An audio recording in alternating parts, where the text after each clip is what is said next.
Bismillahir Rahmanir Rahim. Let us continue with Surah Aal-Imraan bihawlillahi wa quwwatihi, and we are on ayah number 122. قال الله تعالى إذ همت طائفتان منكم أن تفشلا والله وليهما وعلى الله فليتوكل المؤمنون. First of all, you remember from ayah number 121, Allah Jalla wa Ala started to speak about the Battle of Uhud, and we recommended to the listener, akramakallah, to do some background reading about Uhud because it will help in understanding these ayat. Anyhow, Allah Jalla wa Ala reminds the Prophet that he left in the morning to station the believers in their battle spaces. So he continues this episode, إذ meaning when, hammat from the verb hamma, yahummu, hamman. Ham means here al-azm ala shay, when you are firmly resolved to do something. Ta'ifatani, two groups amongst you. So two groups amongst you resolved firmly to, and tafshala from the verb fashila, yafshalu fashalan. This verb means to lose courage or to become cowardly. It can also in certain contexts mean to fail to do something. So the ayah says that two groups amongst you almost lost courage and retreated from the battle, just like the munafiqun did. Now he does not mention who these two groups or two tribes are, but from the narrations in the Sahih we are told who they are. They are Banu Salama from the Al-Khazraj tribe and Banu Al-Haritha from the Aus tribe. Now, up to this point, one might think, well, these two tribes are cowardly and there is no good in them. But just look at what Allah Jalla wa Ala goes on to say, Wallahu waliyuhuma. Allah is their wali, their ally, their supporter. So actually in this ayah, this is a virtue of these two tribes. Who would not want Allah to be their wali? This would be the greatest honor out of all of them. If the king of the land said that he is your wali, you would feel honored, you would feel raised in status. So how about Allah Jalla wa Ala, the king of all kings, being your wali? As for the reason why they turned cowards and turned their backs from the fighting, is because of the shubuhat of the munafiqeen, casting doubts in their minds. And Allah Jalla wa Ala says, and upon Allah let the mu'minun make tawakkul. Tawakkul, from tawakkala yatawakkalu tawakkulan, is translated to rely. The official definition of the word is to rely or depend upon Allah Jalla wa Ala whilst using the means that will bring about the benefit or ward off the harm. So just relying upon Allah without action is not reliance, it's wishful thinking, amani, and there is no good in that. Relying upon Allah, for example, to heal your illness without taking the proper medication is wishful thinking. So reflecting on this ayah, we can take that even the best of us, such as the Sahaba we mentioned, can lose courage. And this is a human frailty. The Sahaba were human. What afflicts humans would afflict them as well. But if this is the case, then you rely upon Allah Jalla wa Ala to keep you firm. This is why he ends the ayah by saying that the tawakkul is upon Allah alone. Understand that tawakkul on anything else is shirk akbar, because tawakkul is an ibadah. It is an ibadah of the heart. So the great lesson we learn is that cowardice could afflict any one of us, given the proper stimuli. So we always have our heart attached to Allah Jalla wa Ala to keep us firm. Another lesson we take is you need to be careful whom you hang around with, because they can sow the seed of doubt in your mind, just like the munafiqeen did with these two tribes, Banu Salama and Banu Al-Haritha. So you keep yourself around positive people, not the naysayers, but the yay-sayers. And the ulama write in their books of fiqh that the leader of the army needs to inspect the army and kick out all those with a negative mindset, those who are going to discourage the Muslimin.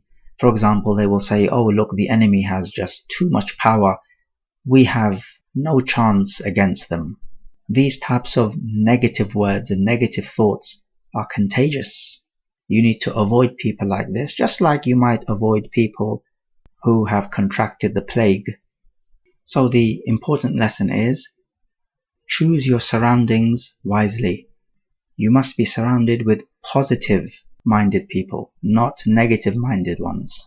We learn the great lesson that if Allah Jalla wa Ala is your wali, He will pull you out of troubled circumstances, such as in this ayah. Look how Allah Jalla wa Ala saved these two tribes because He was His wali. He did not allow them to become cowards. But then you say, I would like Allah Jalla wa Ala to be my wali as well, so He can save me from these troubled circumstances and save me when I am in a pickle. And the answer is, of course, Allah Jalla wa Ala can be your wali. But like we said, the wilaya is attained through Iman and Taqwa.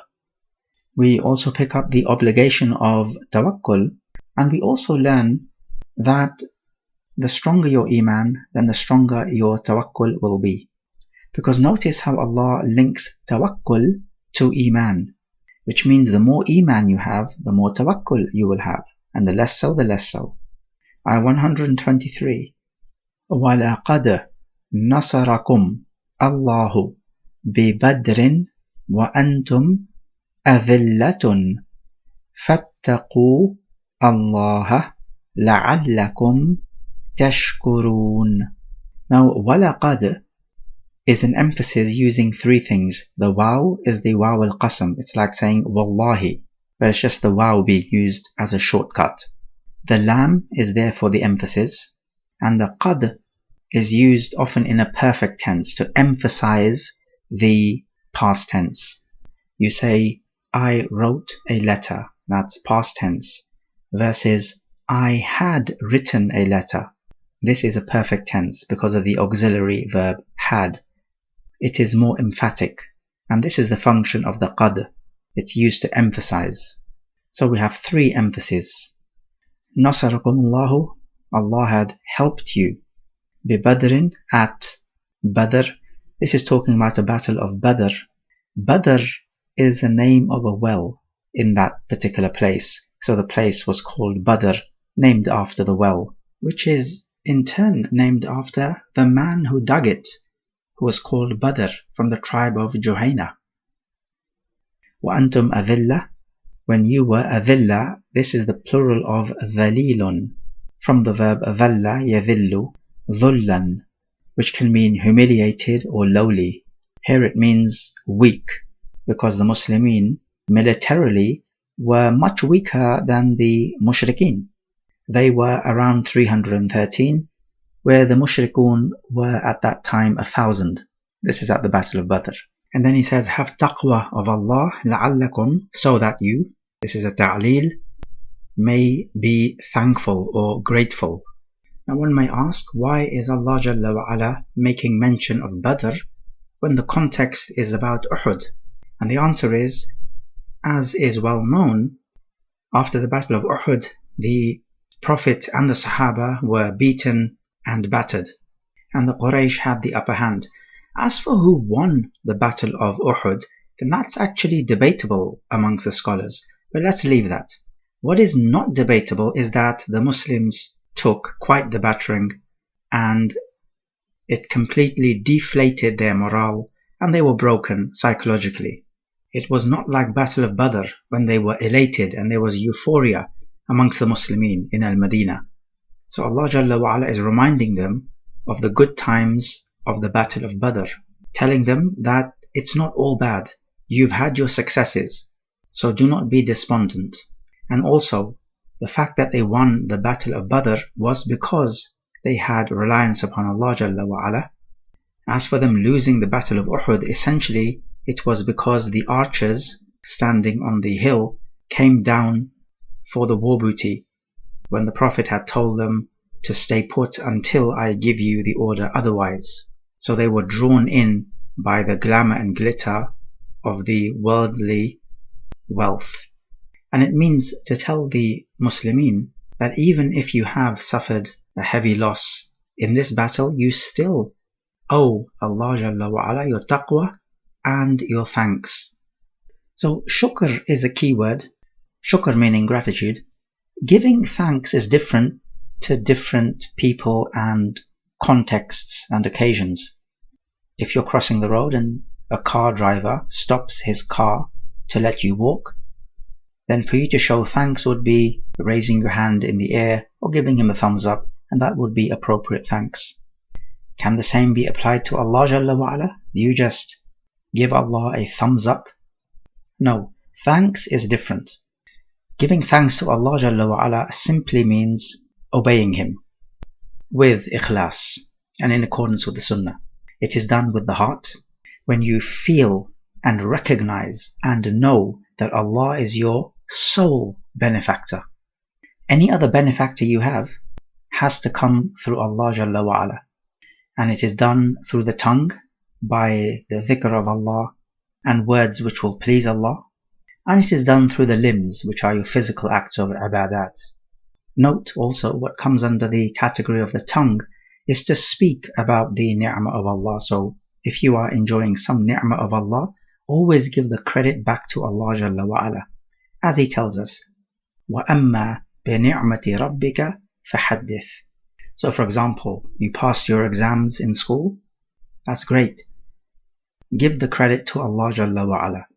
Do not give the credit to your hard work and studying. So this is generally the way in which you express how much you value the blessings of Allah Jalla wa Ala which He has bestowed upon you. Okay, reading this ayah, what do we pick up? We pick up that if you suffer a loss in life, do not just focus on this loss, because if you do, you will feel despondent and dispirited. That is not the way to live. Rather, think of all the successes and the good times you've had as well. So this way you keep yourself balanced.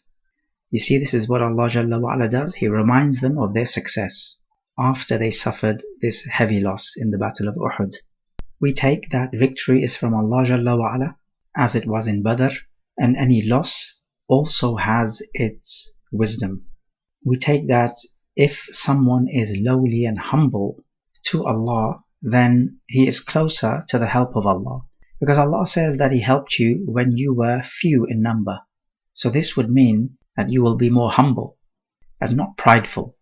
As for if an army is numerous, they may start to rely on their number and their manpower, and rely less on Allah and have less humility before Allah. So for such people, the help of Allah is not close. We take the obligation of having taqwa of Allah Jalla wa Ala due to the ni'mah that Allah has provided you. Notice how He says that He helped you in the Battle of Badr when you were few in number. Then He says, فَاتَّقُوا اللَّهَ. Notice the fa, this is the fa as-sababiyah. So it is like saying, because He helped you to victory in the Battle of Badr, have taqwa of Allah. And we also learn that our ultimate aim is to be thankful to Allah Jalla wa Ala. And this is what taqwa is all about. It leads you to becoming a thankful servant. This is our ultimate aim in this life, to be a thankful slave of Allah. Ayah 124. إِذْ تَقُولُ لِلْمُؤْمِنِينَ أَلَنْ يَكْفِيَكُمْ أَنْ يُمِدَّكُمْ رَبُّكُمْ بِثَلَاثَةِ آلَافٍ مِّنْ الْمَلَائِكَةِ مُنْزَلِينَ. So again we have إِذْ meaning when, as in what happened in the past. When you said to the believers, will it not suffice you, from kafa yakfi to suffice or to be sufficient, that your Rabb should yumiddakum from amadda yumiddu imdadan, meaning to help or assist, with 3,000 angels munzalin, sent down. meaning of course sent down by Allah. So this is what the Prophet told the companions. Now there is a difference amongst the Mufassirin here, a fairly famous difference. Is this sentence referring to the Battle of Badr? So it would refer to وَلَقَدْ نَصَرَكُمُ اللَّهُ بِبَدْرٍ, or is it referring to the Battle of Uhud, in which case it will be referring to the ayah وَإِذْ غَدَوْتَ مِنْ أَهْلِكَ تُبَوِّئُ الْمُؤْمِنِينَ مَقَاعِدَ لِلْقِتَالِ. Some say this, some say that. However, about Battle of Badr, Allah Jalla wa Ala says in Surah Al-Anfal, which definitely is all about the Battle of Badr, in ayah number 9, إِذْ تَسْتَغِيثُونَ رَبَّكُمْ فَاسْتَجَابَ لَكُمْ أَنِّي مُمِدُّكُمْ بِأَلْفٍ مِّنَ الْمَلَائِكَةِ مُرْدِفِينَ. He says He will provide you with 1,000 angels following one after the other. But in this ayah, He speaks about 3,000 angels. And in the next ayah after this, 5,000 angels. So one might say there were 1,000 angels, went up to 3, and then it went up to 5. But what appears to be the case, and Allah knows best, is that this ayah in Surah Aal-Imraan is talking about the Battle of Uhud, that Allah will provide 3,000 angels sent down. And in the next ayah, 125, He says, بَلَى إِن تَصْبِرُوا وَتَتَّقُوا وَيَأْتُوكُمْ مِنْ فَوْرِهِمْ هَذَا يُمْدِدُكُمْ رَبُّكُمْ بِخَمْسَةِ آلَافٍ مِنْ الْمَلَائِكَةِ مُسَوِّمِينَ. Bala, meaning nay, as in He's going to change the deal and make it better. If you have sabr and taqwa, and they come to you, min fawrihim, the verb is fara, yafuru, fawran, which means to rush forth. A fawwara is a fountain, because you see the water gushing forth upwards. So He will send 5,000 angels, musawwimin, meaning to say bearing marks, something with which only they can be recognized. So this would be on their clothes and on their horses. Now, musawwimin, from the verb sawwama, yusawwimu taswiman, means to mark something. So to give it this distinguishing mark. These angels are going to be giving themselves and their horses as well distinguishing marks. Ibn Abbas radiallahu an said that at the Battle of Badr there were angels wearing white wool, and on their horses there was a white blaze, and the tails of the horses were also white. But the ayah gives the condition that if you have sabr and taqwa, but because the Muslimin did not have patience, then it is likely that 5,000 angels were not provided.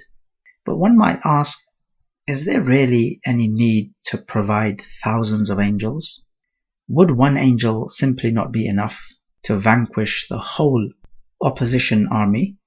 Well, the answer is that these angels are not necessarily to win the war, because if it was all about winning the war, literally, then yes, just one angel would be enough to vanquish them all. But really what this is about is that it is about honoring the Prophet and the Sahaba with these angels, not necessarily about victory. It should also be known that we have authentic evidence that shows us that Malaika were present in the Battle of Uhud. For example, in the narration which is muttafaqun alayh, we have Sa'd ibn Abi Waqqas saying that on the day of Uhud, I saw 2 men dressed in pure white fighting besides the Prophet. Now these 2 men definitely have the hallmarks of being angels, and in a wording of Muslim, the narration says that they were Jibreel and Mikail alayhimus salatu wassalam.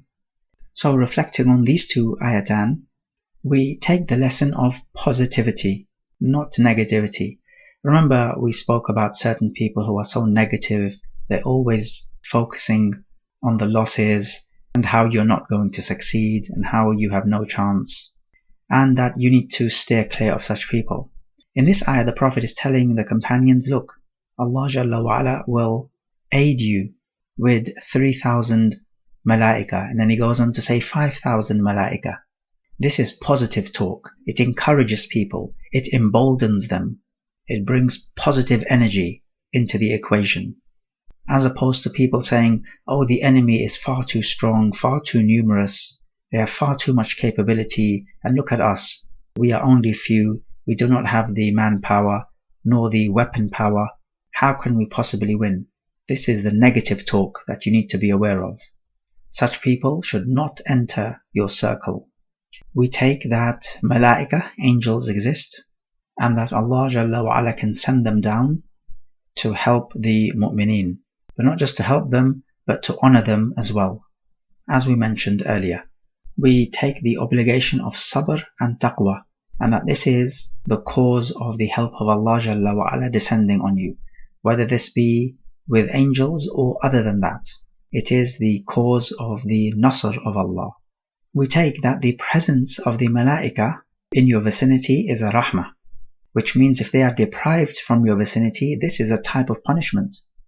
As for example, the Prophet said that the malaika do not enter a house in which there is a dog or a bell, and for that matter any other musical instrument, because that would be worse than a bell, and likewise images of faces of humans and animals. Therefore the lesson for us is that we need to do what we must to enable the malaika to populate our homes and our vicinities. هذا والله أعلم.